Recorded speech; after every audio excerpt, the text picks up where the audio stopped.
Si Senador Francis Escudero na ang bagong Senate President. Nag-resign kahapon bilang Senate President si Senador Juan Miguel Zubiri.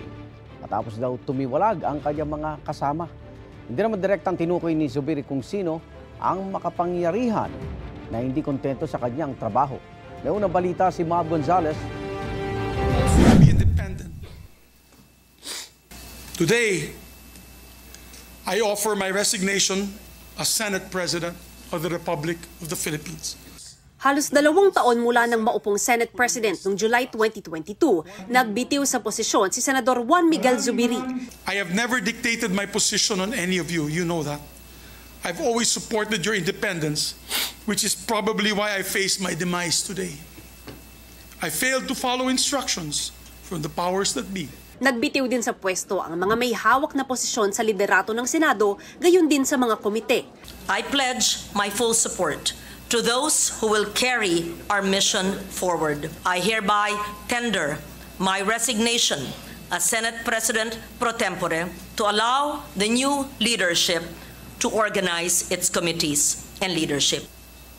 I tender my resignation because the greater cause outweighs my personal interest. I'm also resigning as chairperson of the Committee on Accounts and Tourism and Ethics. When this institution was under threat, pinaglaban ni Senate President Zubiri ang ating institusyon, pinaglaban niya ang ating taumbayan dun sa mga gustong solohin ang kapangyarihan. I'd like to also tender my resignation as the chairperson of the Committee on Finance, the chairperson of the Committee on Youth, and the chairperson of the Subcommittee on Constitutional Amendments in order to give the new leadership a free hand to choose who they wish to fill up these positions.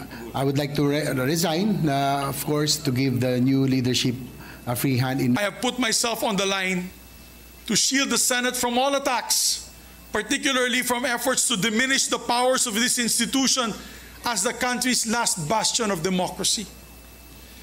In January, we fought against the dreaded People's Initiative, which would have destroyed this very institution I'm standing here right now. God knows what I had to do to defend the Senate. Magiging independent senator daw si Zubiri at nangakong tutulong sa bagong liderato ng Senado. Bagamat aminado siyang masama ang loob sa nangyari. Noong Wednesday, nalaman ko may kinakausap po sila, nagkikita-kita po, nag-uusap-usap po sila ang kabilang grupo. And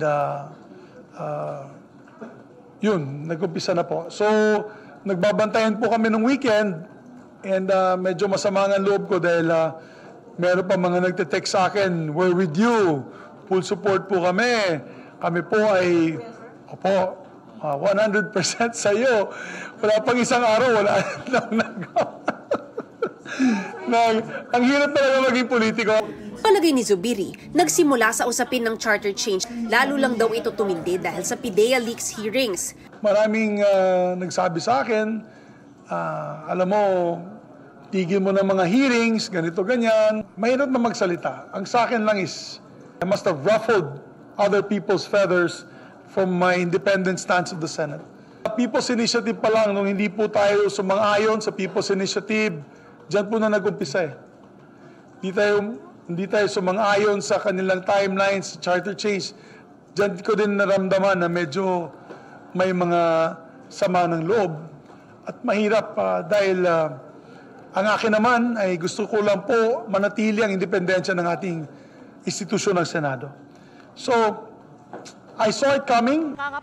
Hindi diretsahang sinagot ni Zubiri nang tanungin sa panayam ng 24 oras kung sino ang mga makapangyarihan na hindi niya raw sinunod kaya kinailangan niyang mag-resign. Sino ba itong powers that be na tinutukoy niyo sa statement niyo? Very influential people siguro nagtampo sa akin. Lalo-lalo na itong ang balita sa akin, marami nagkwento sa akin na dahil sa mga hearings ni Bato ay may mga nagtampo sa akin na bakit ko daw tinuloy ang hearing.